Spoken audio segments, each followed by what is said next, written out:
যে ইমান প্রয়োজনে জ্বলে ওঠে না, যে ইমান সত্যনের কথা বলে না, যে ইমান প্রয়োজনে জ্বলে ওঠে না, যে ইমান সত্যনের কথা বলে না, যে ইমান অন্তরে নাই, যে ইমান অন্তরে নাই, মুখে শুধু কথার কলি, কি করে তারে বলো ইমান বলি, কি করে তারে বলো ইমান বলি, কি করে তারে বলো ইমান বলি। যে ইমান দিন কায়েমের আন্দোলনের ধার ধারে না, যে ইমান লিবাস নারী কোরআন হাদিস তাও পড়ে না, যে ইমান খাজার নামে মাজার গড়ে ফুলুস কামায়, যে ইমান শিরকিয়াতের আমল করে ভীত না হয়, যে ইমান ইমান ভুলে নাস্তিকতার মঞ্চে উঠে, যে ইমান দেখে না যে ফিলিস্তিনে ভাইরা মরে, যে ইমান ময়দানে নাই, যে ইমান অন্তরে নাই, মুখে শুধু ফাঁকা বলি, কি করে তারে বলো ইমান বলি, কি করে তারে বলো ইমান বলি, কি করে তারে বলো ইমান বলি। ঠিক না? আমিন করবেন না? এই ইমানের দৌলত যার ভিতরে আছে, ইমানের বল যার ভিতরে আছে, ওই ব্যক্তির পেটে খাবার না থাকলেও কথাই জোর আছে। ঠিক কিনা? যেই ব্যক্তির ভিতরে ইমান আছে ওই ব্যক্তি কখনো বাতিলের সাথে আপোষ করতে পারে না। যেই ব্যক্তির ভিতরে ইমান আছে, ইমানের তেজ আছে, ওই ব্যক্তি কখনো হিন্দুস্তানকে ভয় পেতে পারে না। যেই ব্যক্তির ভিতরে ইমান আছে ওই ব্যক্তি আল্লামা সাইদির মতো ফাঁসির রশি গলায় নিবে, তবুও ইমান ছাড়বে না। ডক্টর মিজানুর রহমান আজহারির মতো দেশ ছেড়ে চলে যাবে, তবুও ইমান ছেড়ে দিবে না। যেই ব্যক্তির ভিতরে ইমান আছে ওই ব্যক্তি সিংহের মতো 1 ঘন্টা বেঁচে থাকবে, কিন্তু বিড়ালের মতো 500 বছর বাঁচতে চাইবে না। ইমানদার ব্যক্তিগুলো উসমান হাদির মতো মাথায় বুলেট সহ্য করবে, কিন্তু ইমান ছাড়বে না। দেশের পক্ষে কথা বলা থেকে বিরত থাকতে পারবে না। এর নাম তো হলো ইমানের শক্তি, এর নাম তো হলো ইমানের বলে বলিয়া। যেই ব্যক্তির কাছে ইমান আছে ওই ব্যক্তির দুনিয়ার আর কিছু থাকুক আর না থাকুক তার কাছে সব আছে। আর যে ব্যক্তি দুনিয়ার সব পেয়েছে, বাড়ি গাড়ি নারী, কিন্তু ইমানটা অন্তরে নাই, ওই ব্যক্তি দুনিয়ার কিছুই পাই নাই। এই জন্য আমরা ইমান নিয়ে দুনিয়া থেকে মরতে চাই। আল্লাহ তৌফিক দিন করি, আমিন। ইমানের পথে অবিচল থেকে আমার মরণ যেন হয়, ইমানের পথে অবিচল থেকে আমার মরণ যেন হয়। তোমারই কাছে মিনতি আমার, তোমারই কাছে মিনতি আমার, মহামহিম দয়াময়। ইমানের পথে অবিচল থেকে আমার মরণ যেন হয়। আমিন করবেন না? শায়েখ আহমদুল্লাহকে এক ব্যক্তি মাহফিলে প্রশ্ন করেছিল, হুজুর আল্লাহ যে আছেন এর একটা প্রমাণ দিবেন, তবে কোরআন দিয়ে দিলে হবে না, কারণ এটা তো তারই কথা। তিনি চমৎকার একটা উত্তর দিয়েছেন। আল্লাহ যে আছেন এইটার প্রমাণ হলেন আপনি নিজেই, আপনার নিজের অস্তিত্ব এইটার প্রমাণ। আপনি আপনার জীবনটা কোথায় পেয়েছেন? ফেসবুক থেকে ডাউনলোড দিয়েছেন, ইউটিউব থেকে ডাউনলোড দিয়েছেন। কোথায় পেয়েছেন? কে আপনাকে পাঠিয়েছে? কে আপনাকে ক্রিয়েট করেছে? কে আপনাকে দুনিয়ায় পাঠালো? তিনি তো সবকিছুর স্রষ্টা। এই কথা তো আল্লাহ রাব্বুল আলামিন কোরআনুল কারীমের ভিতরেই বলে দিয়েছেন।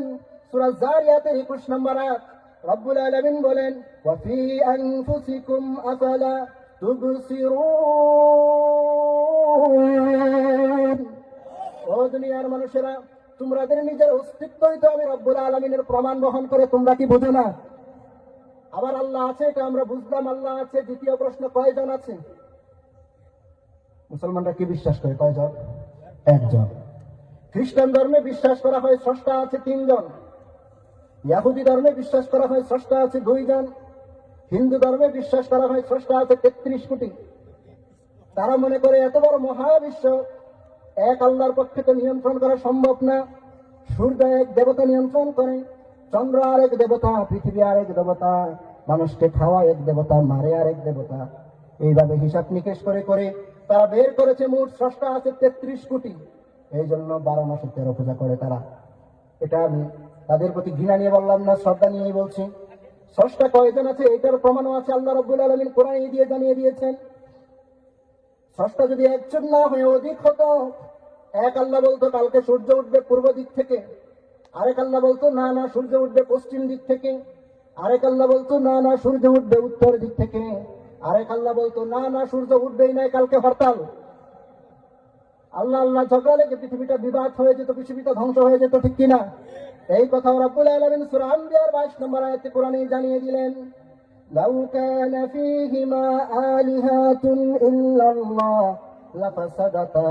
এই পৃথিবীতে যদি স্রষ্টা একজন না হয়ে অধিক হতো, স্রষ্টা স্রষ্টা ঝগড়া লেগে তোমাদের পৃথিবীটা ধ্বংস হয়ে যেত। ধ্বংস যেহেতু হয় না, সুতরাং বোঝা গেল স্রষ্টা অধিক না, স্রষ্টা আছে একজন, তিনি কে? ইরাকের কুফা নগরীতে একজন নাস্তিক ছিল, নাস্তিক মুলহিদ মাজুসি। সে বলে বেড়াতো আমি স্রষ্টায় বিশ্বাস করি না, কারণ স্রষ্টা দেখা যায় না। ইরাকের সাধারণ মানুষেরা তাকে বলল, আমাদের একজন ইমাম আছে, নাম নোমান ইবনে সাবেত, নাম নোমান ইবনে সাবেত, যাকে আমরা ইমামে আজম আবু হানিফা নামে চিনি। তারা বললো আমাদের একজন ইমাম আছে, তুমি তো স্রষ্টা দেখো না, আমাদের ইমাম তোমার স্রষ্টা দেখায় দিবে। নাস্তিক বললো ডাকে তারে ডাকো। তাকে ডাকা হলো, কথা হলো। আগামী শুক্রবার ডেট নির্ধারণ করা হলো। ইমাম আবু হানিফা নাস্তিককে স্রষ্টার অস্তিত্বের প্রমাণ দেখাবেন, আর স্রষ্টার অস্তিত্বের বিরুদ্ধে প্রমাণ দেখাবে ওই নাস্তিক। ইমাম আবু হানিফা স্রষ্টার পক্ষে, নাস্তিক বিরুদ্ধে। ইমাম আবু হানিফার পক্ষে, নাস্তিক বিরুদ্ধে ডিবেট হবে, বিতর্ক হবে, দেখা যাবে কে জিতে। দিন পেরিয়ে ক্ষণ আসলো, দিনের পরে দিন শুক্রবার চলে আসলো। বাদ জুমা বিশাল ময়দানে কুফা নগরীতে হাজার হাজার মানুষ জমায়েত হয়েছে। কে জিতে দেখার জন্য হাজার হাজার মানুষ একত্রিত হয়েছে। নাস্তিকও আসছে, আসে নাই শুধু ইমাম আবু হানিফা। দীর্ঘ 2 ঘন্টা 3 ঘন্টা পরে ইমাম আবু হানিফা ময়দানের ভিতরে উপস্থিত হলেন। নাস্তিক ইমাম আবু হানিফাকে দেখেই বলে, যেই লোকের সময়ের জ্ঞান নাই তার সাথে কোনো কথাই নাই। আপনার আসার কথা ছিল কয়টায়, আর আসছেন কয়টায়? আপনার তো আর সময়ের জ্ঞানই নাই, আপনার সাথে আবার কি কথা বলবো? ইমাম আবু হানিফা বললেন, ইন্দি উজর, আমার উজর আছে। কি উজর? তিনি বললেন, আমি যখন বাড়ি থেকে বের হই, এই পথিমধ্যে বাড়ির সামনে আমার বিশাল এক নদী পড়ে যায়। ওই নদীতে আজকে এসে দেখি কোনো নৌকাও নাই, কোনো মাঝিও নাই। আমি নদীর পাড়ে দীর্ঘক্ষণ বসে রইলাম। হঠাৎ দেখলাম একটা বিশাল গাছ দ্বিখণ্ডিত হয়ে পড়ে গেল। সেই গাছটা নিজে নিজে আস্তে আস্তে তক্তা হয়ে গেল। সেই তক্তাগুলো আস্তে আস্তে জোড়া লেগে নিজে নিজে এমনি এমনি নৌকা হয়ে গেল। নৌকাটা সু মেরে আমার সামনে চলে আসলো, আর আমি বিসমিল্লাহ বলে সেই নৌকার উপরে বসে পড়লাম। তারপর নৌকাটা এক টান দিয়ে ওই পারে চলে আসলো। তারপর আমি ময়দানে উপস্থিত হয়েছি। ওই যে গাছ পড়েছে, ছিঁড়েছে, নৌকা হয়েছে, সব মিলিয়ে 2 ঘন্টার মতো সময় লেগে গেছে। এই জন্য আমার দেরি হয়েছে। I am extremely sorry for that. নাস্তিক তখন ইমাম গান দেখাইছে, তখন ইমামের মাথা খারাপ, তখন ইমামের মাথার তার ছিঁড়া, জুন্না আলাই মাজনুন। ইমাম আবু হানিফা নাস্তিককে বললেন, কেন আমাকে জুন্না আলাই বললেন? কেন মাথার তার ছিঁড়া বললেন? বড় ময়দানে কেন আপনি আমাকে অপমান করলেন? মার্জিত ভাষা ব্যবহার করতে শিখুন। নাস্তিক বলছে, আপনি দার্শনিক মানুষ, শিক্ষিত মানুষ, আপনি কি এইসব আন্দাজি কথা বলেন? একটা গাছ নিজে নিজেই দ্বিখণ্ডিত হতে পারে নাকি? গাছ আপনা আপনি নিজে নিজেই তক্তা হতে পারে নাকি? সেই তক্তা দিয়ে মিস্ত্রি ছাড়া কেমন করে নৌকা হতে পারে? সেই নৌকা কেমন করে মাঝি ছাড়া চলতে পারে? ইমাম আবু হানিফা বললেন, এই তো আপনি লাইনে আসছেন, এই তো আপনি লাইনে আসছেন, আপনার লাইনে আনার জন্য যে এত গল্প আমি মিট করলাম, এই তো লাইনে আছে, আপনার কথাই ধরে নিলাম। যদি কোনো গাছ নিজে নিজে দ্বিখণ্ডিত হতে না পারে, গাছ যদি করাত ছাড়া তক্তা হতে না পারে, বিশাল আকাশটা কেমন করে এমনি এমনি হলো? মাটি ছাড়া যদি নৌকা চলতে না পারে, বিশাল জমিন কেমন করে এমনি এমনি হলো? মিস্ত্রি ছাড়া যদি নৌকা তৈরি হতে না পারে, কেমন করে দ্বিপ্রহরের ওই সূর্যটা কিরণ দিল? মাটি ছাড়া যদি নৌকা চলতে না পারে, মিস্ত্রি ছাড়া যদি নৌকা তৈরি হতে না পারে, গাছ যদি করাত ছাড়া কর্তন হতে না পারে, কেমন করে এই সুন্দর বসুন্ধরাটা এমনি এমনি হলো? আল্লাহু আকবার। নাস্তিক তখন বলে আসলেই তো আমি উল্লুকটা পাঠা, আসলেই তো আমি হাদারাম নির্বুত, আমার মাথায় তো কিছু নাই, এমন করে তো কখনো চিন্তা করে দেখি নাই, আসলেই তো এইগুলো এমনি এমনি হওয়া সম্ভব না, সবকিছুরই যেমন স্রষ্টা থাকে, এই মাইকটা একজন সৃষ্টি করেছে, চাদরটাও একজন সৃষ্টি করেছে, এই মহাবিশ্বটা তাহলে কেমন করে আপনা আপনি হয়ে গেল? সুতরাং বোঝা যায় এই মহাবিশ্বের একজন ম্যানেজিং ডিরেক্টর আছে, একজন এমডি আছে, মহাব্যবস্থাপক আছে, মহাব্যবস্থাপক যিনি সব কিছুকে পরিকল্পনা অনুযায়ী সৃষ্টি করেছেন এবং কন্ট্রোলিং করছেন। মুসলমান বিশ্বাস করে সেই একজন হলো রব্বুল আলামিন, ঠিক কিনা? নাস্তিকটা তখন ইমাম আবু হানিফার কাছে ভুল স্বীকার করে, ইমাম আবু হানিফার কাছে বললো, ইমাম আমি ভুল করেছি, আপনি আমাকে কালিমা পড়িয়ে দিন, আমি আর বেঈমান থাকতে চাই না, আর মুশরিক থাকতে চাই না, আপনি আমার এখনই কালিমা পড়ে ইমানদার বানিয়ে দিন। ইমাম আবু হানিফা তার হাতটা ধরলেন, তাকে কালিমাটা পড়িয়ে দিলেন, লা ইলাহা ইল্লাল্লাহ, একটু পড়েন না, লা ইলাহা লা ইলাহা ইল্লাল্লাহু মুহাম্মাদুর রাসূলুল্লাহ সাল্লাল্লাহু আলাইহি ওয়াসাল্লাম। এই জন্যই বলছিলাম পৃথিবীর সবচাইতে দামি জিনিসের নাম হলো ঈমান। ঈমান যেই ব্যক্তির ভিতরে আছে, যেই ব্যক্তির কাছে ঈমান আছে, ওই ব্যক্তির দুনিয়ার আর কিছু থাকুক আর না থাকুক। উসমান হাদি ছিলেন না, গত কয়েকদিন আগে সে মারা গেছে। কেমনে মারা গেল? গুলির আঘাতে। কারা করেছে? যারা বাংলাদেশ বিরোধী, যারা ঈমান বিরোধী, যারা ঈমানের শক্তিতে বিশ্বাস করে না, তাদের গুলিতে উসমান হাদির মৃত্যু হয়েছে, ঠিক কিনা কর? আল্লাহ পাক রব্বুল আলামিন এক উসমান হাদির রক্ত থেকে লক্ষ উসমান হাদি পয়দা করে দিবেন। এক উসমান হাদি শেষ মানে বাংলাদেশের সব উসমান হাদি শেষ, এরকম নয়। এক উসমান হাদির রক্ত থেকে লক্ষ হাদি তৈরি করে দিবেন একজন। জুড়ে বলি তিনি কে? সে আল্লাহ রাব্বুল আলামিন বাংলাদেশটাকে ঈমান দিয়ে ভরপুর করে দিন, পড়ি আমিন। ঈমানের আইনগুলোকে সংসদে বাস্তবায়ন করে দিন, সবাই পড়ি আমিন। ঈমানের শক্তি দিয়ে আমরা সমাজটাকে সাজাতে চাই, রাষ্ট্রটাকে সাজাতে চাই, সংসদ ভবনকেও সাজাতে চাই, ঠিক কিনা? একজন ইমানদার ব্যক্তির জীবনের সবচাইতে বড় চাওয়া হলো একটাই, যতদিন বাঁচবো ঈমানের উপর অটল থাকবো, ঠিক কিনা? একটু গরম কথা বলছি, রাগ করছেন? যে ব্যক্তির ভিতরে ঈমান আছে, ওই ব্যক্তি যদি অন্যায়ের প্রতিবাদী করতে না পারে, ওই ব্যক্তি কিসের ঈমানদার? যে ব্যক্তির ভিতরে ঈমান আছে, ওই ব্যক্তি তো অন্যায় দেখলে নত হয়ে থাকতে পারবে না, ওই ব্যক্তি তো বিপ্লবী হবেই হবে। ওই ব্যক্তি হয়ে যাবে বাংলাদেশের দ্বিতীয় উসমান হাদি, ওই ব্যক্তি তো হয়ে যাবে কাজী নজরুল ইসলাম, ঠিক কিনা? যে ব্যক্তির ভিতরে ঈমান নাই, যে ব্যক্তির ভিতরে অন্যায়ের বাধা নাই, ঈমানের স্পিরিট নাই, ওই ব্যক্তির ঈমানকে তো আর ঈমান বলা যায় না, ঠিক কিনা বাবা? যে ঈমান প্রয়োজনে জ্বলে ওঠে না, যে ঈমান সত্যনের কথা বলে না, যে ঈমান প্রয়োজনে জ্বলে ওঠে না, যে ঈমান সত্যনের কথা বলে না, যে ঈমান অন্তরে নাই, যে ঈমান অন্তরে নাই, মুখে শুধু কথার কলি, কি করে তারে বলো ঈমান বলি, কি করে তারে বলো ঈমান বলি,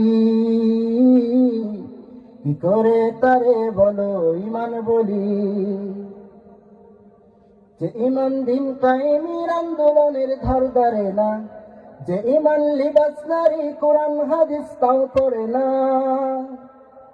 যে ঈমান খাজার নামে মাজার গড়ে ফুলুস কামায়, যে ঈমান শিরকিয়াতের আমল করে ভীত না হয়, যে ঈমান ভুলে নাস্তিকতার মঞ্চে উঠে, যে ঈমান দেখে না যে ফিলিস্তিনে ভাইরা মরে, যে ঈমান ময়দানে নাই, যে ঈমান অন্তরে নাই, মুখে শুধু ফাঁকা বলি, কি করে তারে বলো ঈমান বলি, কি করে তারে বলো ঈমান বলি, কি করে তারে বলো ঈমান বলি, ঠিক না? দামি জিনিসের নাম হলো ঈমান। আল্লাহর উপর ঈমান তো আছেই, এই পৃথিবীটাই টিকে আছে ঈমানের উপর। আমরা পরস্পরের সাথে ঈমানের উপর, বিশ্বাসের উপর পৃথিবী টিকে আছে। যদি বিশ্বাস পরস্পরের ভিতরে না থাকে, এই পৃথিবী 1 ঘন্টার ভিতরেই শেষ হয়ে যাবে। দোকানদারের থেকে আমরা পণ্য কিনি, বাজার কিনি, আলু পটল ক্রয় করি। দোকানদার আমাদেরকে আগে মালামাল দেয়, তারপরে টাকা দিই। দোকানদার যদি চিন্তা করতো ওকে মাল দেওয়ার পর মাল নিয়ে দিবে দৌড়, কিন্তু দোকানদার বিশ্বাস করে না না না, আমার ক্রেতাটা মাল নিয়ে দৌড়ে পালাবে না। আমার ক্রেতার কাছে মাল দেওয়ার পর সে আমার টাকাটা পরিশোধ করে তারপরেই যাবে, এই ঈমান তার আছে। ঈমান যদি না থাকতো দুনিয়ার সব ব্যবসা বাণিজ্য বদ্ধ হয়ে যেত। ডাক্তার আপনাকে ওষুধ লিখে দেয়, ওষুধগুলো আপনি সেবন করেন। আপনি যদি চিন্তা করতেন ডাক্তারের ওষুধ খাওয়ার পর আমি আরো আগে মরবো, আরো আগে স্ট্রোক করবো, দুনিয়ার কোন মানুষ ডাক্তারের ওষুধ খেতে পারতো না। সব মানুষ ডাক্তারের উপর ঈমান রাখে। ডাক্তার যেটা লিখে দিয়েছে ওইটার ভিতরেই কল্যাণ হবে, ওইটা দিয়ে আমার অসুখ সারবে। এই ঈমান থাকার কারণে দুনিয়াতে ডাক্তার আর রোগীর বিজনেস চলে। স্বামী স্ত্রী, নতুন একটা যুবক একটা যুবতী মাইয়াকে বিয়ে করে, প্রথম দিন বাসর ঘরে অপরিচিত এক মাইয়ার সাথে এক ঘরে এক বিছানায় শুয়েছে। যদি চিন্তা করতো এই মাইয়ারে চিনি না, কোথা থেকে আসলো, এত রাতের বেলা আমার গলা জবাই দিয়ে চলেও যেতে পারে, এত বালিশ চাপা দিয়ে মেরেও ফেলতে পারে, কিন্তু না, স্বামীর বিশ্বাস আছে যে এরকম করবে না, তাকে বিয়ে করে নিয়ে এসেছি। এই বিশ্বাস যদি না থাকতো, এই ঈমান যদি না থাকতো, কোন মানুষ পৃথিবীতে সংসার করতে পারতো না, ঠিক কিনা? এটা তো পরের কথা। আপনি যাকে বাবা ডাকেন, যাকে মা ডাকেন, যাকে আব্বু বলে ডাক দেন, আম্মু বলে ডাক দেন, আপনার বাবা যে আসলে আপনার বাবা, এর কোনো প্রমাণ আছে? কোনো ডকুমেন্ট আছে? আপনার মা যে আসলে মা, এর কোনো প্রমাণ আছে নাকি? দুনিয়ার মানুষ বলেছে এটা তোমার মা, মানুষ জানিয়েছে এটা তোমার বাবা, আমরাও প্রমাণ ছাড়াই বিশ্বাস করলাম। বিশ্বাস করে করে তাদেরকে আব্বু ডাকতে শুরু করলাম আর আম্মু ডাকতে শুরু করলাম। এই বিশ্বাস যদি না থাকতো, পৃথিবীটা 1 ঘন্টা সময় লাগতো ধ্বংস হয়ে যাওয়ার জন্য। এই পৃথিবীতে 2 শ্রেণীর মানুষ আছে, এক আস্তিক আর এক নাস্তিক। যেই মানুষগুলো নাস্তিক, যেই মানুষগুলো আল্লাহকে মানে না, এই যে বিশ্বাসের কথাগুলো বললাম, এর ভিতরে সবচাইতে দামি বিশ্বাস, সবচাইতে শ্রেষ্ঠ বিশ্বাস হলো রব্বুল আলামিন আমার মালিক, তিনি সবকিছুর সৃষ্টিকর্তা। এই বিশ্বাসটা অন্তরের ভিতরে পোষণ করা। যেই মানুষগুলো নাস্তিক, যারা আল্লাহ বিশ্বাস করে না, এরা ঠিকই বিশ্বাস করে ডাক্তারের ঔষধ খায়, স্বামী স্ত্রীর ঘর সংসার করে, বিশ্বাস করে প্রমাণ ছাড়া, এভিডেন্স ছাড়াই আব্বুকে আম্মু ডাকে, আম্মুকে আম্মু ডাকে। কিন্তু সমস্যা হলো শুধু রব্বুল আলামিনের বেলায় তারা বলে যেটাকে দেখি না ওইটাকে স্রষ্টা হিসাবে মানি না। ঈমানের জন্য অনেকের মনে সন্দেহ হয় না? যেই মানুষগুলো ঈমান এনেছে তারপরেও মাঝে মাঝে সন্দেহ জাগে, আসলে কি আল্লাহ আছেন? সত্যি কি আছে? আরে আছে। তারপরে মাঝে মাঝে আবার চিন্তা করে আসলে কি আছেন? সন্দেহ জাগে না আপনাদের মাঝে মাঝে? কেমনে আছে? এক সাহাবা রাসূলের কাছে এসে বলছি, ইয়া রাসূলুল্লাহ, আমার মাঝে মাঝে আল্লাহকে নিয়ে অনেক কুচিন্তা আসে মাথায়, মাঝে মাঝে আল্লাহকে নিয়ে অনেক বিভ্রান্তিকর চিন্তা আসে, আমি কি করবো ইয়া রাসূলুল্লাহ?